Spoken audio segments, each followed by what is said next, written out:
안녕하세요. 위젤라 TV 시청하신 여러분들 반갑습니다. 오늘 새로운 프로그램 하나 시작하기로 했는데요. 사실 저는 공포를 잘 못 보지만 사실 약간 쫄깃하면서 기대가 됐어요. 이 제목 때문인가? 게스트하우스 작가 이스안이 저희들을 불렀습니다. 게스트하우스로. 네. 오늘은 참신한 공포, 호러 영화 2가지 보면서 이야기 나눈다고 초대해 주셨어요. 저희를 이 하우스로. 네, 저희 패널들 한번 소개하고 작가님 소개할게요. 저는 진행을 맡은 더덕이고요. 제가 누구죠? 김PD입니다. 네. 안녕하세요. 기린입니다. 네, 오늘 저희를 초대해 주신 분은 누구시죠? 안녕하세요. 저는 작가로 활동하고 있는 이스안입니다. 우와, 반갑습니다. 네, 작가 분이라고 그냥 우리가 얘기하기에 너무 죄송해요. 왜냐하면 20몇 권을 낸 작가는 그냥 작가가 아니라 대단한 작가. 네. 네, 올해도 6권 정도 준비를 하고 되시고 네. 또 준비하고 있고, 그죠? 네, 맞습니다. 네. 저희에게 어떤 세계로 안내해 주실 건지? 네. 제가 근데 이 위젤라 TV에 거의 주기적으로 출연을 하고 있잖아요. 근데 거의 대부분 호러 장르에 대해서 얘기 안 한 날이 거의 없는 것 같아요. 맞아요. 네, 그래서 오늘도 호러 장르, 호러 영화에 대한 얘기를 해보려고 합니다. 으아 하고 좋아해야 되는데 살짝 쫄깃해. 긴장감이 돌고 있습니다. 오늘은 작품을 정해서 좀 구체적으로 알아보는 시간인 것 같아요. 네, 맞습니다. 어떤 작품 우리가 보게 되나요? 네, 오늘 저는 미국의 아리 에스터라는 감독의 영화 2편 미드소마와 유전에 대해서 한번 수다를 떨어보려고 합니다. 오, 미드소마? 네, 같은 감독? 네. 두 편이니까 연결해서 보면 재밌을 것 같네요. 네. 그래서 예습하셨어요? 아니요. 좀 전에 들었어요. 얘기하셨어요. 제가 정신줄을 놨군요. 오늘 여러 번 혼나셔야겠습니다. 무릎 꿇고 선두는 네, 그래서 제가 영화 제목이 미드소마 유전이잖아요. 근데 이제 미드소마라는 뜻을 모르는 분들도 계시니까 간단히 설명을 드리면 미국 드라마 소마가 아니라 네. 미드소마군요. 네, 맞습니다. 네, 미드소마는 스웨덴어로 하지라는 뜻인데요. 이 하지가 한여름 그리고 해가 가장 긴 날이라고 합니다. 소마가 그러면 썸머네요? 그런 것 같아요. 네. 네, 그리고 유전은 이제 기름 나오는 유전이 아니라 이제 DNA 유전을 말합니다. 제가 시작 전에 여쭤봤죠. 기름 나오는 그건가요? 영화가 시작되고 스크린에 가장 먼저 보이는 장면은 어떤 그림입니다. 이 그림은 동화 같은 그림체로 그림들이 빽빽하게 그려져 있는데요. 그림과 함께 신비스러운 동화가 시작되는 듯한 음악이 깔립니다. 그런데 그림을 자세히 들여다보니 뭔가 좀 불쾌한 장면들이 보이는 것도 같습니다. 신비스러운 그림과 음악과 함께 본격적인 이야기가 시작이 됩니다. 그리고 순식간에 분위기가 바뀌어 불쾌한 경보음이 들려옵니다. 한밤중 정신없이 회전하는 앰뷸런스의 붉은 불빛과 매우 듣기 싫은 경보음이 관객들의 귀를 울립니다. 어느 한 집에 경찰과 소방관들이 분주하게 움직이고 있습니다. 집 앞에 시동이 켜진 채 주차되어 있는 자동차 배기관에 호스가 연결되어 있는데요. 그 길고 긴 호스는 집 안으로 이어지고 계단으로 이어지고 방문으로 이어지고 그리고 호스의 끝에는 어느 한 젊은 여자의 입과 코에 연결되어 있습니다. 여자는 이미 눈을 퀭하게 뜨고 죽어 있습니다. 그리고 여자뿐만 아니라 그 집에 함께 사는 부모님도 가스에 중독되어 숨이 끊어져 있습니다. 이 죽은 사람들은 어느 대학생 여자 데니의 가족들입니다. 데니는 자신의 여동생의 잘못된 선택으로 인해 가족을 모두 잃었습니다. 여동생은 심한 조울증 증세를 앓고 있었습니다.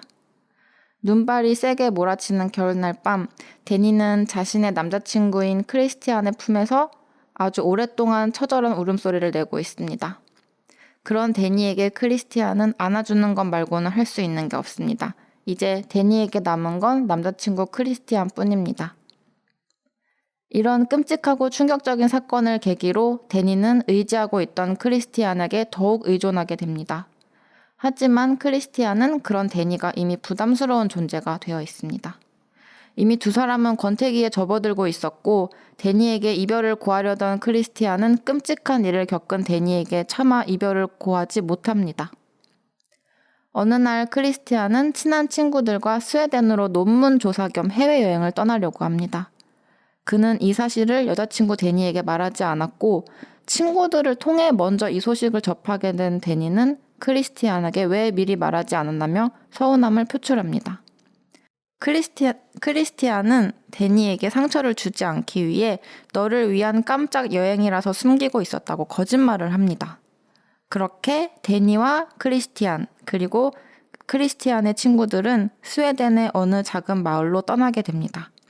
그곳은 크리스티안의 친구 중 한 명인 펠레의 고향이었고 90년에 한 번 있는 마을 축제가 곧 개최된다며 함께 가자는 펠레의 제안으로 모두 이곳으로 오게 된 것입니다. 마을로 들어가는 차도 위를 달리고 있던 등장인물들. 화면은 점점 거꾸로 뒤집히며 차도가 화면 위쪽으로 올라가 있게 됩니다. 왠지 상황이 좋지 않은 방향으로 뒤집힐 것 같다는 불안감을 관객들은 이 장면에서 예상하게 됩니다. 데니와 친구들이 도착한 곳은 호르가라는 어느 작은 마을입니다. 이때 들리는 배경음악은 영화가 시작될 때 들렸던 신비롭고 환희스러운 노래와 비슷합니다. 마을은 날씨가 맑고 밝으며 넓고 푸른 잔디밭과 곳곳에 지어진 목조 집들이 보입니다. 한눈에 봐도 매우 환하고 예쁜 마을입니다. 노랫소리는 마을 사람들이 악기로 직접 불고 있었고 모두 흰 옷을 입고 머리에는 화환을 쓰고 있습니다. 그리고 여럿이 손을 잡고 빙빙 돌며 춤을 추는 모습도 보입니다. 아름답지만 낯선 마을. 데니와 친구들은 이 낯설지만 새로운 곳에서 마음이 들뜨기 시작합니다. 날이 밝고 다음 날이 됩니다. 오늘은 마을에 중요한 의식이 있다고 합니다. 그 의식의 이름은 바로 절벽입니다. 뭔가 그 의식의 이름에서 좋지 않은 예감을 관객들도 느낄 수 있습니다. 데니와 친구들 그리고 마을 사람들은 드넓은 벌판에 X자로 교차된 커다랗고 긴 식탁에 모여 앉습니다. 그리고 이번 의식의 주인공인 두 노인이 잔을 들더니 알아들을 수 없는 말을 합니다. 둘은 70세가 넘어 보이는 늙은 남성과 여성입니다. 얼마 후 마을 사람들이 그 두 사람을 의자에 앉히더니 의자를 들고 길게 줄지어 어딘가로 향합니다. 데니와 친구들도 함께 따릅니다. 그리고 그 두 노인은 높은 곳으로, 데니와 친구들 그리고 나머지 마을 사람들은 낮은 곳에 도착해 서 있습니다.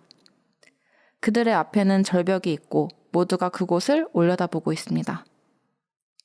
얼마 후 절벽 위에 선 늙은 여성이 하늘에 대고 뭐라고 크게 소리치더니 그 아래로 망설임 없이 떨어집니다. 굉음과 함께 그녀의 몸은 망신창이가 되고 즉시 숨을 거둡니다. 그 모습을 데니와 친구들 그리고 마을 사람들이 모두 지켜보고 있습니다. 외부인인 데니와 친구들은 큰 충격에 빠집니다. 그리고 충격이 가시기도 전에 이어서 늙은 남성이 절벽 아래로 떨어집니다. 이번에도 굉음이 터지며 몸이 만신창이가 되었지만 즉사하지 못하고 숨이 붙어 있습니다. 그 모습을 보고 있던 마을 사람 중 한 명이 커다란 망치를 들고 그에게 다가갑니다. 그리고 한치의 망설임도 없이 그 남자의 얼굴을 망치로 내려칩니다. 결국 남성은 목숨이 끊어지며 괴로움에서 벗어납니다. 이 모습을 본 데니와 친구들은 패닉에 빠지고 맙니다. 이게 무슨 상황인지, 어떻게 이런 상황을 보고도 마을 사람들은 가만히 있는 건지 이해할 수 없습니다. 그런 데니와 친구들에게 마을 족장인 중년 여성이 진정을 시킵니다. 이 마을에는 72세가 되면 스스로 목숨을 끊어야 하는 관습이 있다며 이것은 자연스러운 것이며 자신도 72세가 되면 기쁜 마음으로 절벽에 올라 떨어질 것이라고 말합니다. 하지만 데니는 여전히 그녀의 말이 이해가 되지 않습니다. 충격적일 뿐입니다. 공포감과 당혹감에 이 마을을 떠나려는 데니에게 펠레가 다가와 자신도 어릴 적 가족을 잃었고 이 마을 사람들이 가족이 되어 주었다며 떠나려는 데니를 말리고 위로합니다. 크리스티안도 데니에게 이곳을 떠나지 말자고 합니다. 결국 데니는 떠나지 않았고 크리스티안과 친구들도 논문 자료 조사를 더 하기 위해 이곳에 남습니다. 하지만 크리스티안이 이곳에 남자고 한 이유는 자료조사뿐만이 아니었습니다. 데니와의 오랜 관계의 권태를 느끼던 크리스티안은 이 마을의 어린 소녀인 마야에게 호감을 느끼고 있었습니다. 마야는 매우 새하얗고 신비로운 외모의 소녀로 크리스티안이 마을에 머무는 동안 그녀가 크리스티안에게 호감을 표시를 은근슬쩍 보이곤 했습니다. 얼마 후 데니와 친구들 그리고 마을 사람들 다 같이 모여 식사하는 자리. 각자 앞에 놓인 잔에 연한 노란색의 주스 같은 액체가 담겨 있습니다. 하지만 크리스티안의 잔만 유독 조금 더 붉습니다. 크리스티안은 이 차를 마시고 입에서 무언가 걸린 것을 느낍니다. 입에서 나온 것은 꼬불거리는 노란 털이었습니다. 그러는 사이 친구들은 하나씩 모습을 감춥니다. 크리스티안은 이미 마야에게 홀린 상태이고 데니도 그것을 어렴풋이 눈치채고는 있었습니다. 그리고 마을은 축제가 본격적으로 시작되었습니다.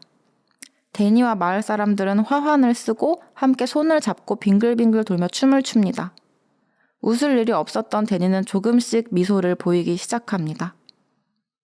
한참 축제가 진행되던 도중 마을 족장이 조용히 크리스티안을 아무도 없는 곳에 불러내고 마야와 관계를 맺어 후손을 낳을 것을 당부합니다. 크리스티안은 홀린 듯 그녀를 따라 어느 목조 건물 안으로 들어갑니다. 그곳에는 마야가 알몸을 한 채 누워있고 그 주위를 여러 명의 마을 여자들이 알몸을 하고 서 있습니다. 크리스티안과 마야는 여자들의 시선과 괴기스러운 소리를 들으며 거사를 치릅니다. 그리고 그 요상한 소리를 따라간 데니는 그 장면을 목격하고 맙니다. 충격을 받은 데니에게 마을 여자들이 울부짖는 데니를 둘러싸고 함께 울어줍니다. 데니의 울음소리를 똑같이 따라하고 똑같이 눈물을 흘립니다. 정신을 차리고 그 건물에서 나와 마을 여기저기를 돌아다니던 크리스티안은 어느 건물에서 실종되었던 친구들을 발견합니다. 그들은 이미 두 눈에 꽃이 꽂혀 있거나 등에 살과 가죽이 날개처럼 벗겨진 상태였습니다. 그리고 곧 크리스티안도 마을 사람 누군가에 의해 바닥에 쓰러지게 되고 눈이 감깁니다. 그리고 이제 클라이막스가 다가옵니다. 데니는 몸과 머리에 꽃이 가득 장식된 채 마을 축제의 여왕이 되어 있습니다. 이제 이 축제의 대미를 장식할 의식을 치를 준비를 합니다. 마을 사람들은 데니에게 누구를 이 의식의 제물로 바칠지 묻습니다. 그리고 그 데니의 앞에는 몸을 꼼짝할 수 없는 상태가 된 크리스티안이 수레에 담겨 있습니다. 데니는 크리스티안을 제물 중 하나로 선택합니다. 이제 데니와 마을 사람들은 세모 모양의 샛노란 건물 앞에 서 있습니다. 그 건물 안에는 행방불명되었다가 요상한 모습의 시체가 된 친구들과 정신은 붙어 있지만 몸을 움직일 수 없는 상태인 크리스티안이 죽은 곰의 가죽에 쌓인 채 놓여 있습니다. 그리고 추첨에 선발된 마을 사람도 몇 명 있습니다. 그들은 모두 제물이 된 것입니다. 그들 주위에는 불에 잘 타기 위해 집들이 놓여 있고 마을 사람이 그 집에 불을 붙이기 시작합니다. 노란 건물은 불길에 휩싸이기 시작하고 친구들의 시체는 불타기 시작합니다. 여전히 정신이 깨어있는 크리스티안도 산채로 불타기 시작하고 제물이 된 마을 사람들도 고통스러운 소리를 내며 불타고 있습니다. 그리고 마을 사람들은 조금 멀리 떨어져 활활 불타고 있는 그 세모 모양의 건물을 보면서 울부짖고 있습니다. 데니도 건물이 타오르는 모습을 바라보고 있습니다. 그리고 주변의 울부짖음 속에서 데니는 환하게 웃으며 영화는 끝이 납니다. 러닝타임이 얼마나 돼요? 2시간이 훌쩍 넘어요. 진짜요? 네. 요약해서 들으니까 생각보다 짧은가라고 생각했는데 그게 이제 긴 이야기로 풀어서 네. 제가 좀 많이 좀 축약해서 줄거리를 정리를 했어요. 오. 네. 혹시 너무 줄거리가 너무 루즈했나요? 아니요, 그게 아니고, 네. 무엇을 위해서 그 마을은 그렇게 했지라는 생각이 들면서, 약간 서늘한데요? 아. 네네. 그리고 아까 예고편 잠깐 보니까 그 뭐라 그러나 갑자기 용어가 생각이 안 나네. 하루 종일 밝은 거, 백야. 네. 네네. 백야 상태 아닌가요? 근데 중간에 잠깐 어두웠던 장면도 있는 것 같아서. 아, 네. 이게 축제가 한참 막 진행될 때 그때가 거의 백야 상태고 축제가 시작하기 좀 전에는 좀 어둡기도 하고 그런 장면이 있어요. 네. 제가 봤을 땐 백야가 사람을 미치게 한 거죠. 맞습니다. 네. 잠을 못 자서요? 네, 잠을 제대로 자지 못하니까 마을 사람들도 미쳐버리지 않았을까 하는 생각이 드는데요. 네, 우선은 이게 제가 지금까지 본 공포 영화 중에서 가장 좋아하는 공포 영화예요. 네, 그래서 그 이유가 제가 지금까지 정말 수많은 공포 영화들을 봤지만 이거는 정말 색달랐어요. 네, 다른 공포 영화들은 좀 기승전결이 다 비슷하고 그리고 거의 다 어두운 상태에서 일들이 벌어지고 하는데 이거는 정말 대낮에 엄청 화나고 사람들 엄청 화기애애한 상태에서 참극이 막 벌어지는 그런 영화이기 때문에 아 진짜 신선하다 이렇게 생각을 했었습니다. 아, 진짜 아까 예고편 볼 때 너무 예쁜 풍경에서 너무 예쁜 하얀 다들 옷을 입고 머리에 화관을 쓰고 막 빙빙 돌면서 축제를 벌이고 이래서 저런 장면은 영화 한번 보고 싶다는 생각이 잠깐 들고 있노라면 갑자기 어두운 장면이 나왔다가 네, 이게 네, 막 맞습니다. 교차되는 거예요. 그래서 네. 그런 면에서 좀 다른 그러게요. 공포 영화랑 차이점이 있긴 하네요. 무슨 종류의 그 연구 조사를 하러 떠난 거예요, 친구들은? 그러니까 이 마을의 어떤 뭐 종교나 풍습 이런 거를 논문으로 쓰려고 떠난 거 어느 같아요. 정도 알고 간 거 아닌가요, 그러면? 우선 그 무리 중에 한 명, 펠레라는 그 친구의 제안으로 다들 떠나오게 된 거잖아요. 그래서 그 펠레가 우리 마을에 이런 독특한 풍습이랑 관습이 있으니까 이거를 뭐 조사해보는 게 어때? 이렇게 제안했던 걸로 기억을 아, 그럼 합니다. 펠레는 원래 그 마을 사람인 거예요? 네네네. 아, 유학생이군요? 네, 맞습니다. 저 영화가 어느 나라 영화예요?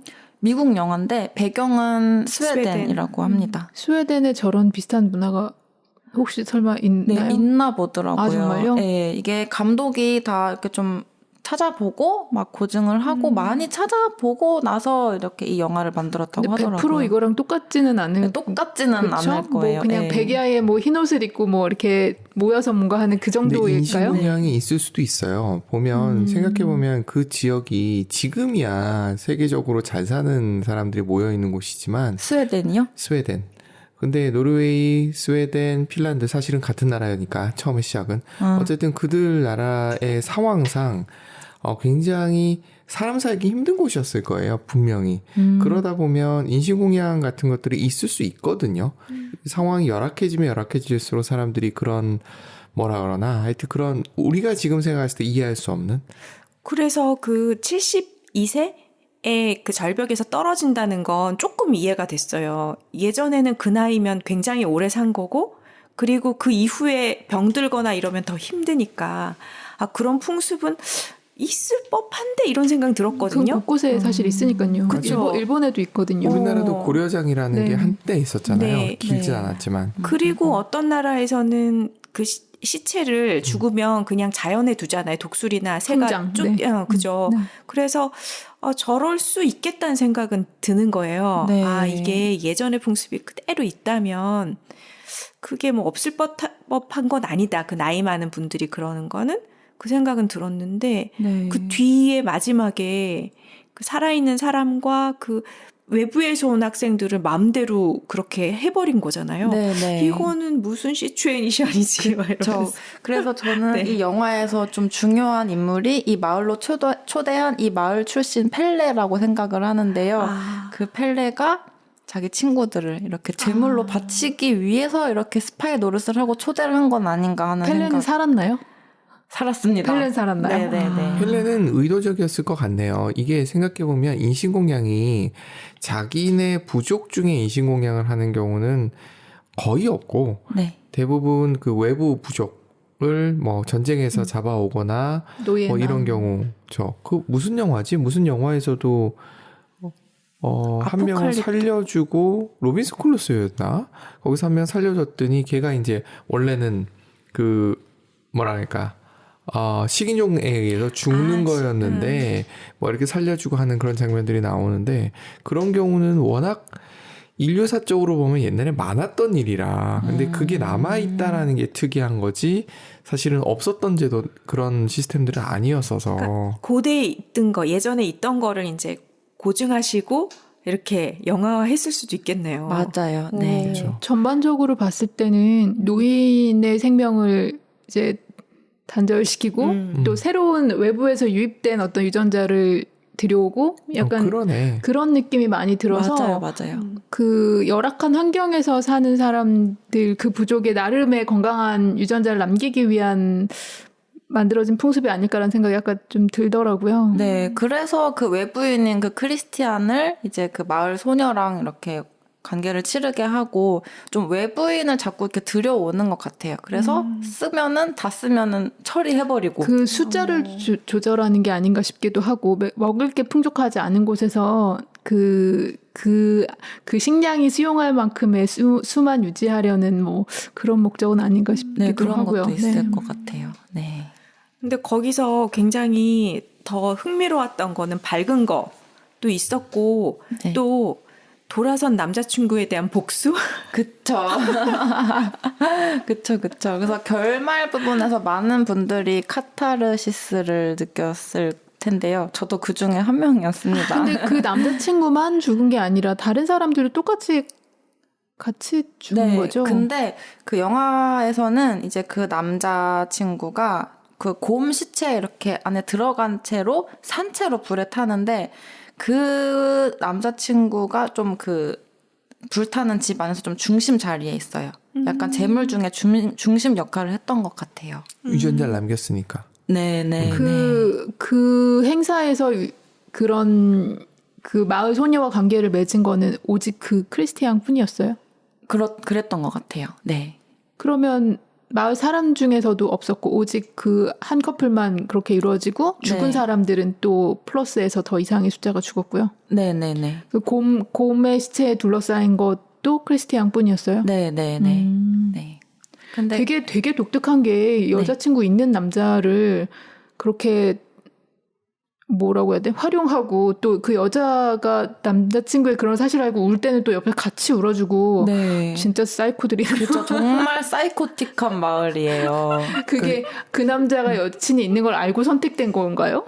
그냥 있든 말든 그냥 좀 제일 건장해 보이고 체구가 가장 크고 건장해 보이니까 그 남자를 크리스티안을 선택한 것 같아요. 그냥 신체적으로 보이는 유전자가 마음에 들어서. 그럴 수도 있고 거기에 그 관계를 맺게 한 그 소녀가 관심을 보였다면서요. 네, 그런 것도 있어요. 그러니까 그러면 처음에 술잔 어떤 액체를 줬을 때 그 크리스티안 것만 달랐던 거는 무작위 뽑기가 아니라 그 사람에게 이걸 딱 전해준 거였던 거죠? 맞습니다. 색이 다른 거를? 그런데 이 방송에서 좀 말하기 참 민망한 그 잔의 실체가 밝혀져요. 왜 그 크리스티안의 잔만 유독 붉은지. 이 마을이 얼마나 사이코틱하면요. 뭔가 그 마음에 든 남자, 그러니까 자기가 점 찍은 남자랑 이렇게 잘 되려면은 그 여자의 생리혈과 음모를 마시게 해야 하는 거예요. 이 영화 안에서는. 전 참 이 설정을 보고 이 감독이 정상은 아니구나 이렇게 느꼈습니다. 네. 뭐 인신공양 할 정도면 뭐 피에 대한 어떤 생각이 있었을 테니까 그럴 수도 있겠네요. 네, 그래서 이런 것들이 참 다른 공포 영화에서도 좀 나오지 못한 그런 불쾌한 요소잖아요. 네. 좀 보기에 저게 뭐야 이렇게 되는 그런 요소라서 무섭기만 한 게 아니라 좀 많이 찝찝하고 불쾌하고 좀 더러운 느낌이 드는데 그게 또 이 영화의 묘미가 됩니다. 네, 그리고 제가 또 이 영화가 참 충격적이고 신선하게 느낀 이유가 그 노인이 바닥에 떨어지고 그 숨이 붙었잖아요. 즉사하지 못하고. 그래서 망치로 들고 가서 즉사를 시키잖아요. 근데 얼굴 부분에 그렇게 망치로 내려치는데 그 부분을 일부러 화면 가득 차게 크게 보여줘요. 얼굴이 산산조각 나는 모습을. 그래서 정말 관객들 보고 대놓고 마음껏 징그러워해라, 불쾌해라 이렇게 느꼈어요. 네, 그렇게 공포 영화가 아니라 불쾌 영화인가요? 네, 맞아요. 저는 그렇게도 생각해요. 근데 이걸 좋아하시는 이유가 약간 그 불쾌함에 대한 취향이 좀 있으신가요? 신선하고 충격적이어서.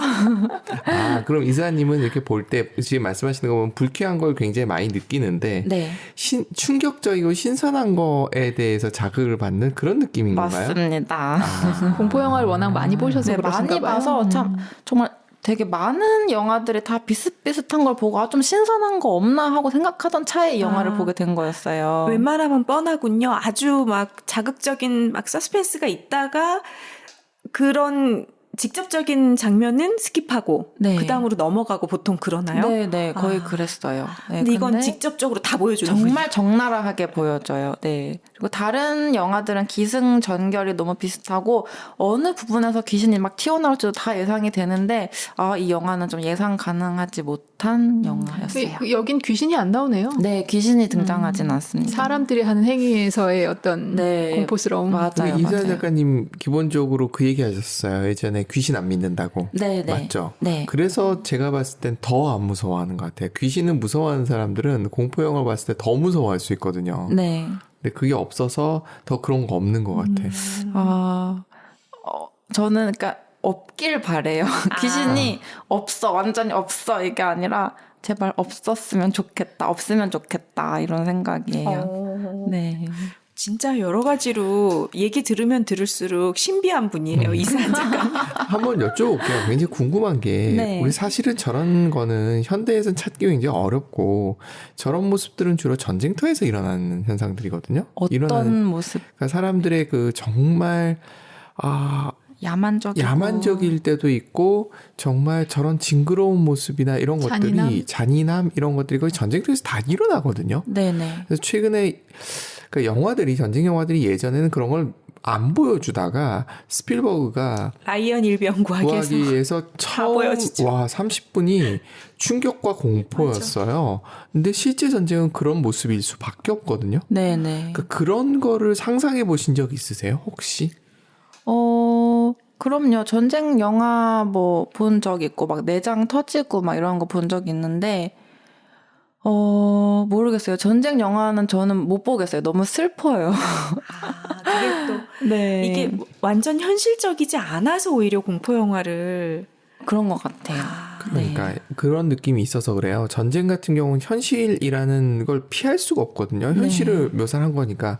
제가 제일 보면서 제일 충격적이었던 그 미드가 더 퍼시픽이었어요. 일본하고 미국하고 싸우는 그 장면은 저게 사람이 저럴 수 있어? 거기서 미군들이 굉장히 많이 정신질환을 얻었다라고 얘기를 들었었거든요. 네. 그게 영화가 아니라 현실이니까. 어떤 장면들이 나와서 그런 생각하시는지 묘사해 주실 수 지금 있으세요? 이런 우리가 공포 영화에서 볼 수 있는 장면들 있죠. 그게 다 있다고 생각하면 돼요. 그 모습이 실제로 다 있고 그게 현실이라는 거예요. 그게 뭐 인체를 잔인하게 해야 하는 이런 것들 여러 얘기하시는 가지 거죠? 다. 뭐 그 나오는 모습들이 그러니까 보면서 저럴 수 있었겠구나 하면서도 와 진짜 인간의 본성이라는 게 뭘까라는 생각을 하게 만드는 장면들이 반복이 돼요. 그게 없었던 거를 과장한 게 아니라 있는 그대로거든요. 인체 실험하고 뭐 이런 것도 다 그런 거 말고요. 그런 거는 거의 못 봤고 일단은 1차 대전 영화나 2차 대전 영화를 보면 제일 많이 나오는 게 큰 쥐예요. 큰 쥐들이 굉장히 많이 나와요. 근데 그게 왜 나올까 하면 이 상상이 되는 거거든요. 시체가 썩어서 제가 본 영화 중에 제일 저게 말이 돼 하는 영화 중에 하나가 그 의무병인데 총을 듣기를 거부했다가 뭐 이랬던 영화가 있어요. 핵사고지. 핵소고지.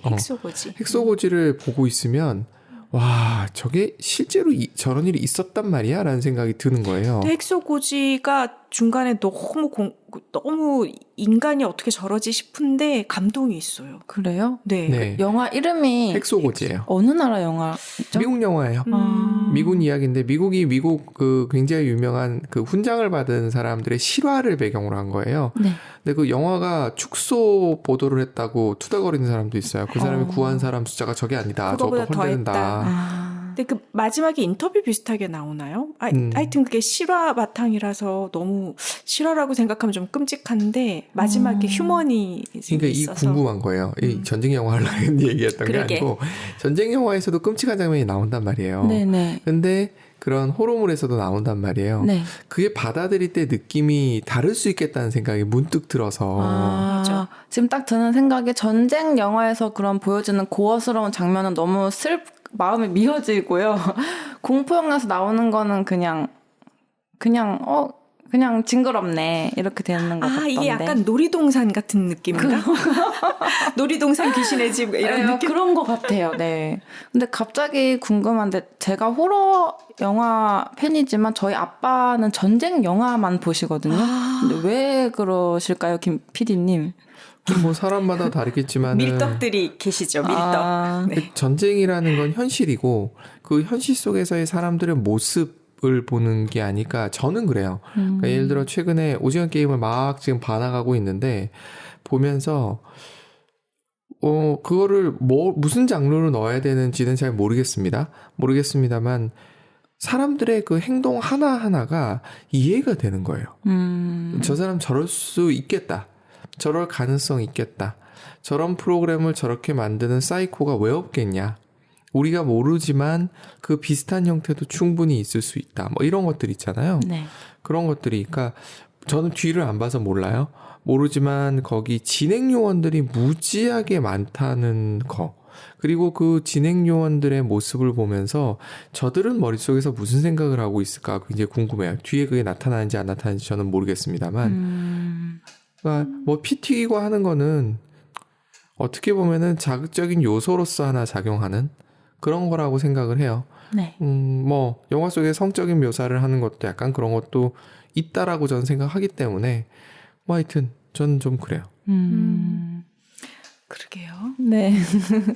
제가 이 영화를 보고 또 어떤 게 또 충격적이었냐면 네. 일단은 그 영화에서 노출 장면 그 크리스티안이 이제 거사를 치르고 이제 막 뛰쳐나오는 장면이 있는데 그때 이제 알몸인데요. 다 나와요. 빤스도 입히지 않고 정말 그게 다 나오고 저 배우 괜찮을까? 이런 생각이 들었고 그리고 이제 그 전에 이제 거사를 치를 때 그 장면도 좀 굉장히 적나라하게 나오거든요. 그래서 이 영화는 정말 숨기지 않는구나 이런 그러네요. 생각이 들었어요. 네.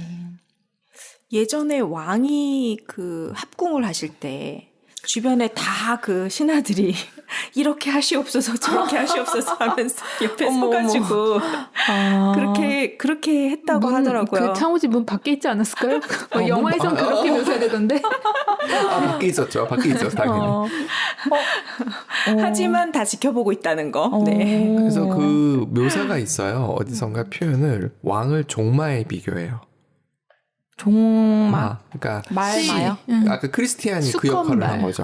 네네네. 그렇게 묘사를 하거든요.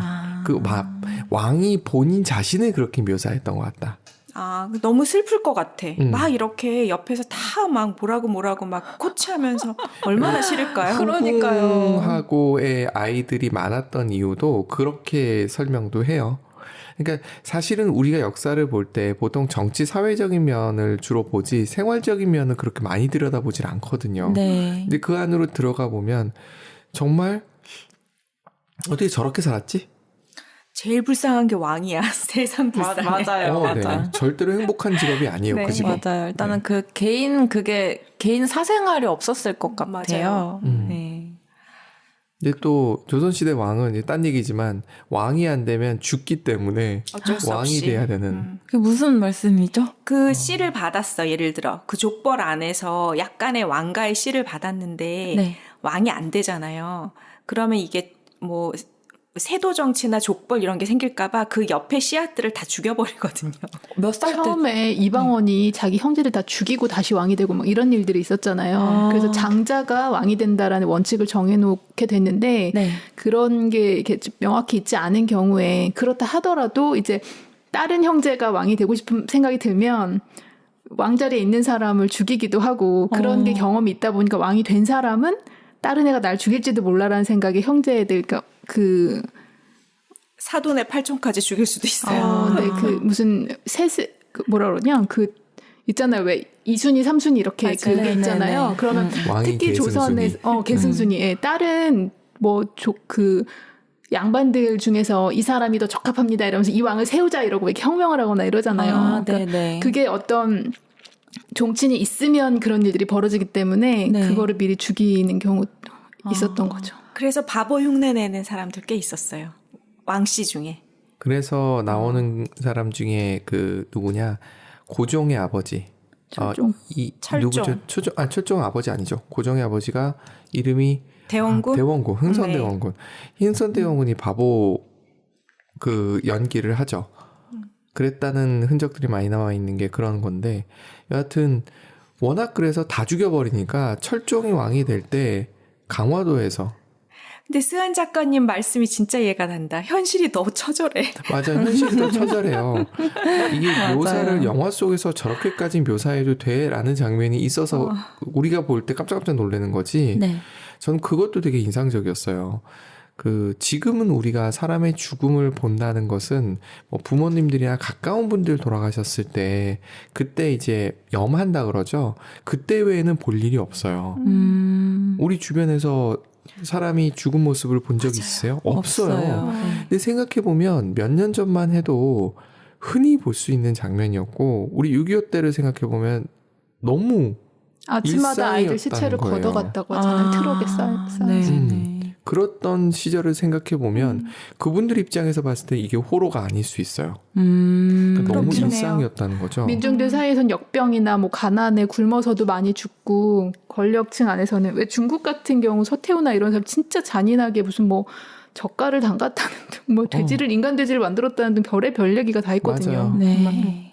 잊고 있던 인간의 야만적인 모습을 다시 보여주는 그렇네요. 감독이네요. 네. 그러면서 이제 스토리가 문제가 되는 것 같아요. 스토리를 얼만큼 잘 잡느냐. 아까 작가님이 얘기해 주셨던 대로 어디서 나타날지 예측이 된다. 저는 그거 공감하거든요. 저는 뭐 즐겨보진 않지만 가끔 이렇게 볼 때가 있는데 네. 뻔한 거죠. 그러다 그 뻔함을 넘어섰던 영화를 보면은 이 공포감이 아니라 이 뭐라 그래야 되나? 저는 희열이라고 생각해요. 와이드 온몸에 털이 다 쓰는 느낌. 아. 그게 제가 대표적인 게 디아더스하고 식스센스는 분명히 반전 영화라고 듣고 봤거든요. 네네네. 그런데도 놀랬거든요. 마지막에. 그건 특별히 공포스러운 장면은 없잖아요. 약간 좀 그쵸. 소리가 나죠. 칙!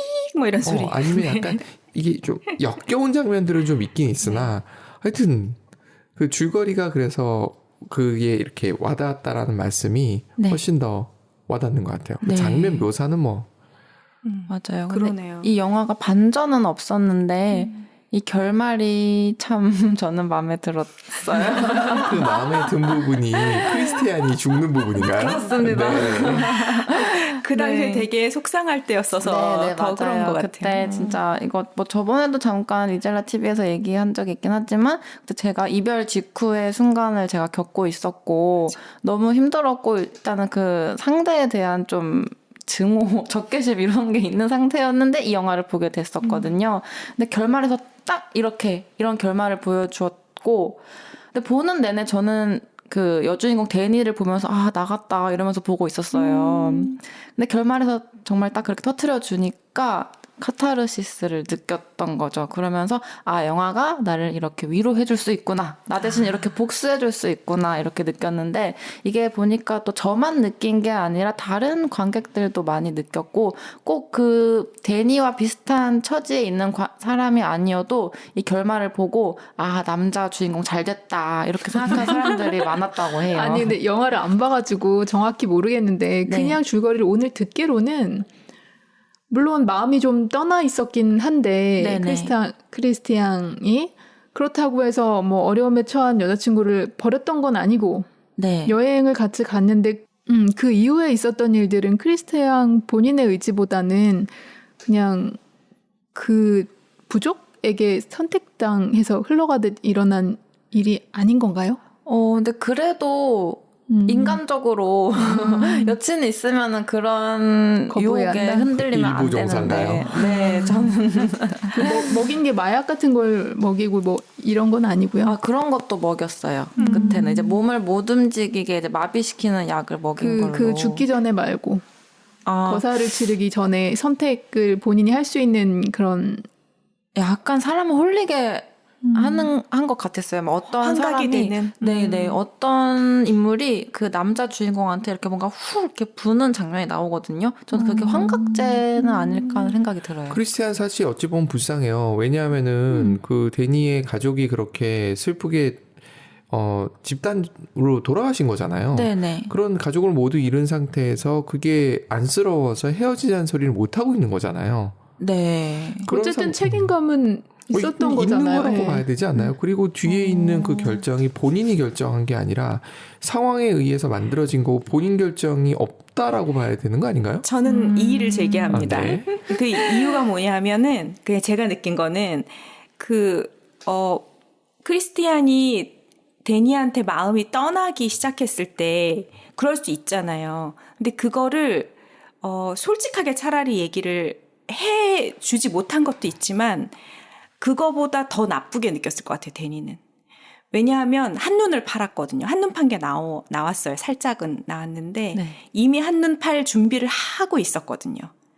그러니까 차라리 그 전에 내 마음이 떠났어라는 언지를 주거나 그거를 정확하게 하지 않고 지지부진하면서 이렇게 딴 데 눈을 줬다는 거는 뭔가 데니한테는 굉장한 좌절이었을 것 같아요. 오히려 얘기해 준 것보다. 제가 봤을 땐 크리스티안은 우유부단함 때문에 죽었어요. 맞아요. 그런 것도 맞아요. 있어요. 그런 저도 것 같아요. 우유부단한 이거는 항상 하는 얘기가 그거거든요. 우유부단한 남자는 절대 사귀지 마라. 굉장히 안 좋은 게 그러니까 그런 얘기를 해요. 바람 피는 사람들이 왜 바람을 필까? 다른 이유라기보다는 우유부단함이라고 저는 느껴지는 거예요.